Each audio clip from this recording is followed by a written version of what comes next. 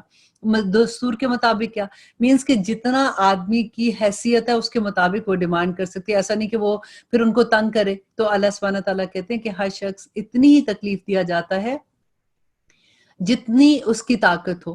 ماں کو اس کے بچے کی وجہ سے یا باپ کو اس کی اولاد کی وجہ سے کوئی ضرر نہ پہنچایا جائے۔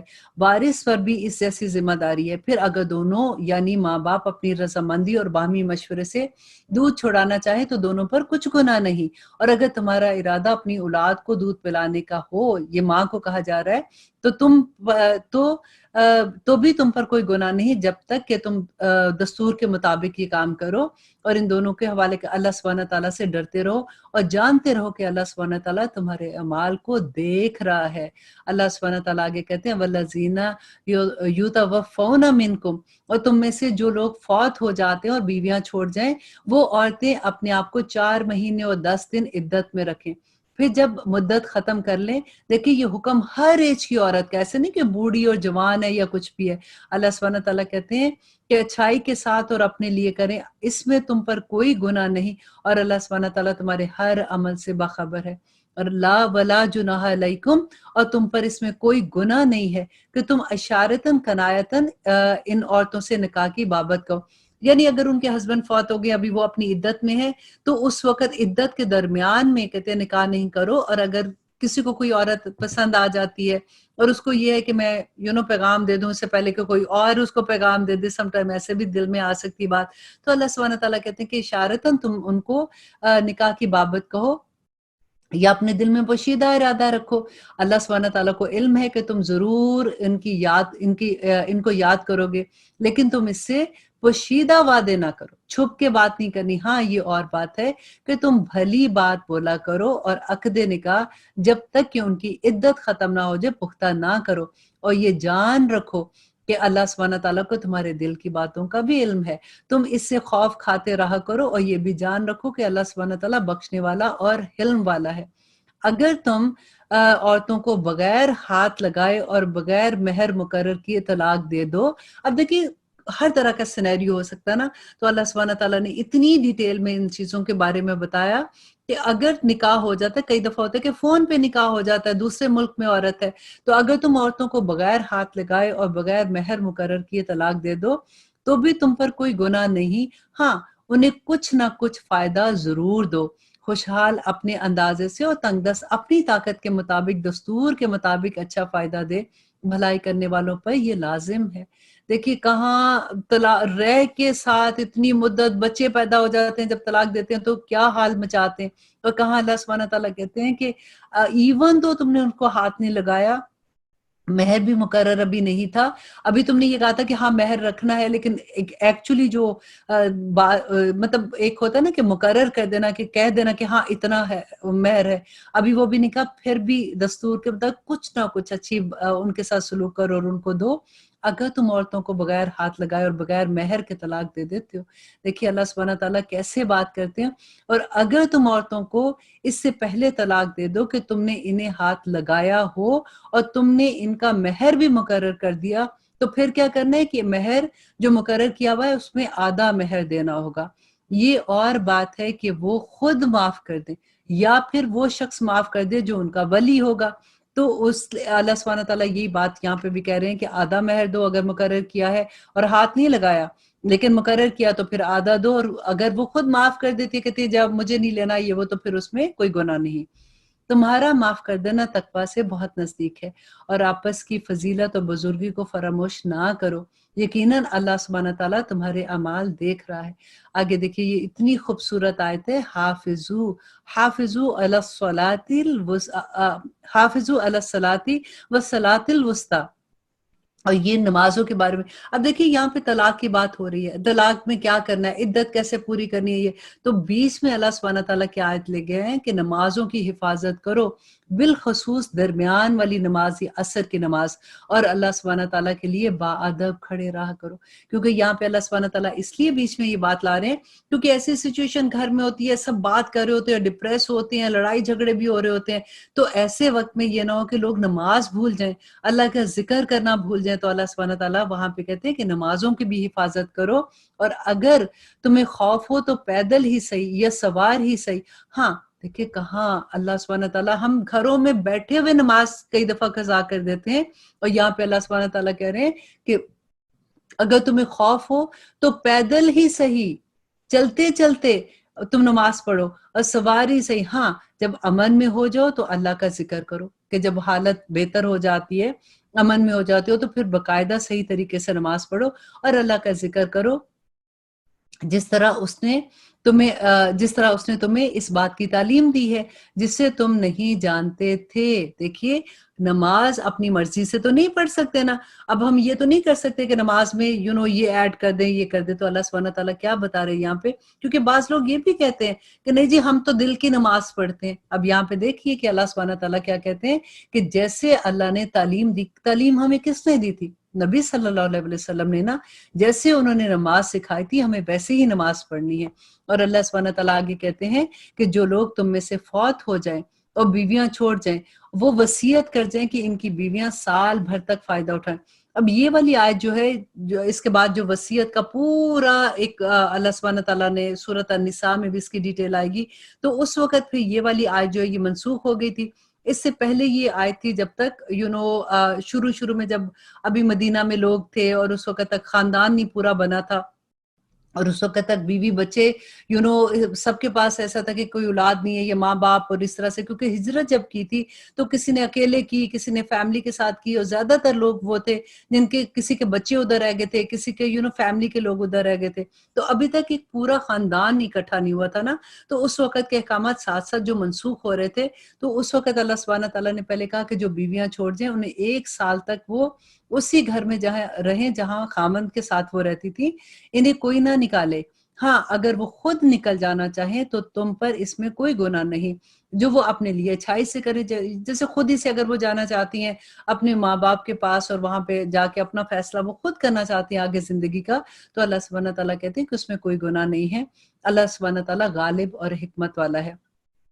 طلاق والیوں کو اچھی طرح فائدہ دینا پرہیزگاروں پر لازم ہے، مینس کہ اگر جب طلاق بھی ہوتی ہے تو پھر ان کو اچھے سے فائدہ دے کے ان کو گھر سے نکالو۔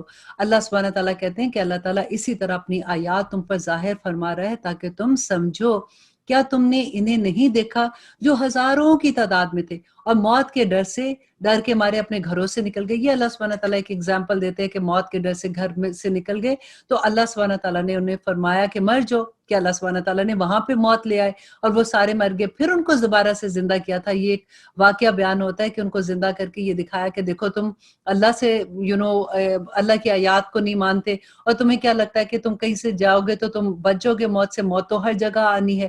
تو اللہ سبحانہ تعالیٰ کہتے ہیں کہ بے شک اللہ سبحانہ تعالیٰ لوگوں پر بڑا فضل کرنے والا ہے، لیکن اکثر لوگ ناشکرے ہیں۔ اللہ اکبر۔ اللہ سبحانہ تعالیٰ کے کہتے ہیں کہ اللہ کی راہ میں جہاد کرو اور جان لو کہ اللہ سبحانہ تعالیٰ سنتا جانتا ہے۔ ایسا بھی کوئی ہے جو اللہ کو اچھا قرض دے، بس اللہ سبحانہ تعالیٰ اسے بہت بڑھا چڑھا کر عطا فرمائے گا۔ اللہ ہی تنگیوں کو شادگی والا ہے اور تم سب اسی کی طرف لوٹائے جاؤ گے۔ کیا آپ نے حضرت موسیٰ علیہ السلام کے بعد والی بنی اسرائیل کی جماعت کو نہیں دیکھا، جبکہ انہوں نے اپنے پیغمبروں کے ساتھ کیا کیا تھا کہ ان سے کہا گیا تھا کہ جب انہوں نے اپنے پیغمبر سے کہا کہ ہمارے لیے کوئی بادشاہ بنا دیجئے تاکہ ہم اللہ کی راہ میں جہاد کریں، کیونکہ جہاد کے بارے میں بار بار جو آیات آئیں گی کہ جہاد کوئی چھوٹی بات نہیں تھی۔ اللہ سبحانہ تعالیٰ کی راہ میں نکلنا، اور انسان کو جب یہ پتا ہو کہ میں وہاں جاؤں گا اور واپس نہیں آ سکوں گا، اگر میں واپس آتا ہوں تو ڈیفینیٹلی وہ تو ایک غازی بن کے آتے ہیں، لیکن جس وقت جا رہے ہوتے ہیں دشمن کے مقابلے کی طرف، تو اللہ سبحانہ تعالیٰ پھر اتنی خوبصورت آیات دیتے ہیں۔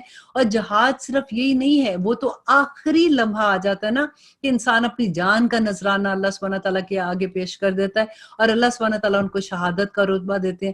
واپس آتے تو غازی بنتے ہیں, اللہ سبحانہ تب بھی ان کو اتنی اجر عطا کرتے ہیں. لیکن اب جہاد دیکھیے, جہاد کا مطلب ہوتا ہے کوشش کرنا. جب انسان اپنے گناہوں کو نکالتے اپنے اندر سے, وہ جہاد کی قسم ہے کہ اپنے گناہوں سے اس کو جہاد کراتا ہے اور نیکیوں کو اپنے اندر لے کے آتا ہے اور اللہ سبحانہ تعالیٰ سے توبہ کرتا ہے, تو وہ بھی وہی راستے پہ ہوتا ہے جو جہاد والے ہوتے ہیں. اس کو بھی وہی اجر ملے گا انشاءاللہ جو اللہ سبحانہ تعالیٰ شہادت والوں کو دیتا ہے. اب اللہ سبحانہ تعالیٰ آگے کہتے ہیں, پیغمبر نے کہا کہ ممکن ہے جہاد فرض ہو جانے کے بعد تم جہاد نہ کرو. انہوں نے کہا بھلا ہم اللہ کی راہ میں جہاد کیوں نہ کریں گے, ہم تو اپنے گھروں سے اجاڑے گئے. یہ اب ایک پوری سٹوری ہے کہ جب ان کو گھروں سے نکالا گیا, انہوں نے کہا کہ دیکھو ہم پہ اتنا ظلم کیا تھا, ہم واپس اپنے گاؤں جانا چاہتے ہیں, گاؤں میں اپنے شہر میں واپس جانا چاہتے ہیں. آپ ہمارے ساتھ کوئی ایسا بندہ کریں کہ جو ہمارے ساتھ جائے اور ہم اپنے شہر کو واپس لیں, ہم اللہ کے راستے میں جہاد کریں گے. اور انہوں نے تو ہم سے ہمارے گھروں کو اجاڑ دیا تھا اور ہمارے بچوں کو ہم سے دور کر دیا تھا. پھر جب ان پہ جہاد فرض ہوا تو سوائے تھوڑے لوگوں کے سب پھر گئے. اللہ سبحانہ تعالیٰ ظالموں کو خوب جانتا ہے. اب دیکھیے بار بار اللہ سبحانہ تعالیٰ کہتے ہیں کہ جو احکامات تھے اللہ سبحانہ تعالیٰ کے, ان سے انکار کرتے تھے. کیسے بار بار وہ کہتے تھے کہ ہم ایسے کریں گے, جب اللہ سبحانہ تعالیٰ حکم دیتے تھے تو پھر انکار کر دیتے تھے. اور یہ بات اللہ سبحانہ تعالیٰ ہمیں کیوں بتا رہے ہیں کہ دیکھیے کہ اب مسلمان, جب اب یہ منصب کیونکہ مسلمان کو ملا تو تم ایسے نہ کرنا, کیونکہ تم بھی پھر ایسے ظالموں میں سے ہو جاؤ گے. اور انہوں نے یہ کیا کیا تھا کہ انہوں نے اپنے نبی سے فرمایا کہ اللہ تعالیٰ نے طالوت کو تمہارا بادشاہ بنا دیا. اور نبی نے ان کو جب بتایا کہ دیکھو ٹھیک ہے, انہوں نے بادشاہ جب مانگ رہے تھے تو انہوں نے کہا کہ طالوت علیہ السلام جو تھے ان کو تمہارا بادشاہ بنا دیا. تو کہنے لگے کہ بھلا اس کو ہم پر حکومت کیسے ہو سکتی ہے, اس سے تو بہت زیادہ حقدار بادشاہت کے ہم ہیں, اس کو تو مالی کشادگی بھی نہیں دی گئی ہے. نبی نے فرمایا سنو, اللہ سبحانہ تعالیٰ نے اس کو تم پر برگزیدہ کیا ہے. تو ہر دفعہ یہ لڑائی ہوتی تھی ان کی نا, جب بھی کوئی حکم آتا تھا تو کوئی نہ کوئی ریزننگ دیتے تھے.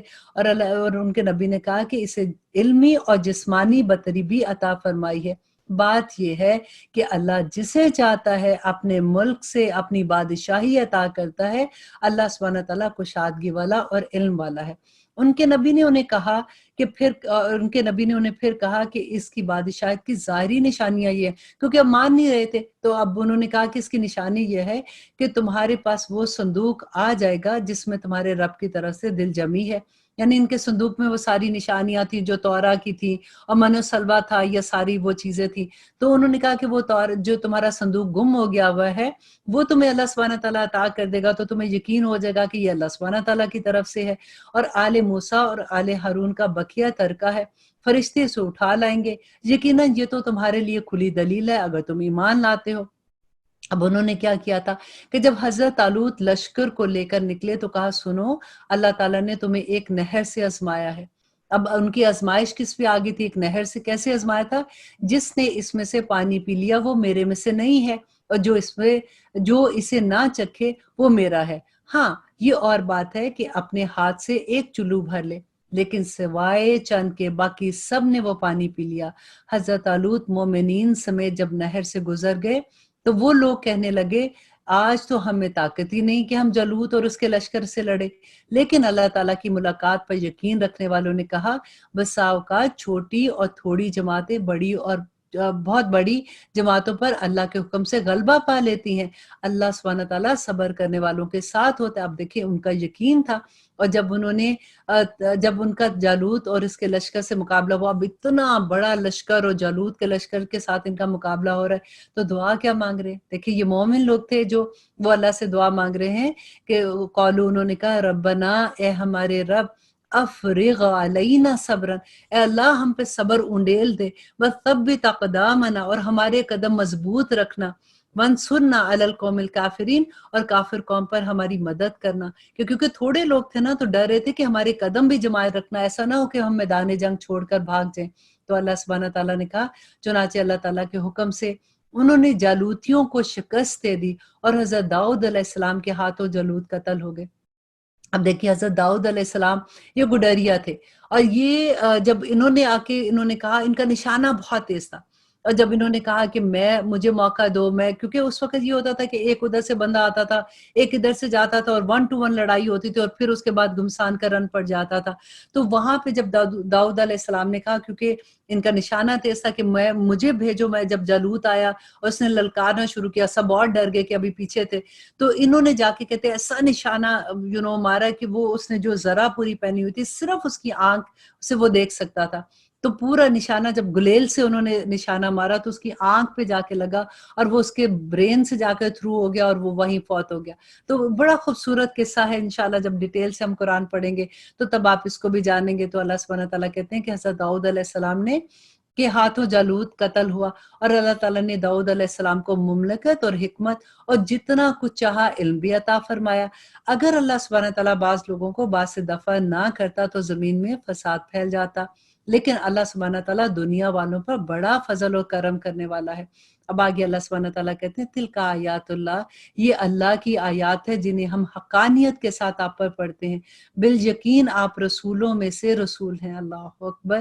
اللہ سبحانہ تعالیٰ کہتے ہیں کہ تلک الرسول فضلنا بعضکم علی بعض۔ اب انشاءاللہ تیسرا سپارہ ہم کل شروع کریں گے۔ اللہ سبحانہ تعالیٰ سے اگین وہی دعا کرتے ہیں کہ یا رب العالمین جتنے احکامات ہم نے پڑھے ہیں ہمیں بھی حکمت عطا کر۔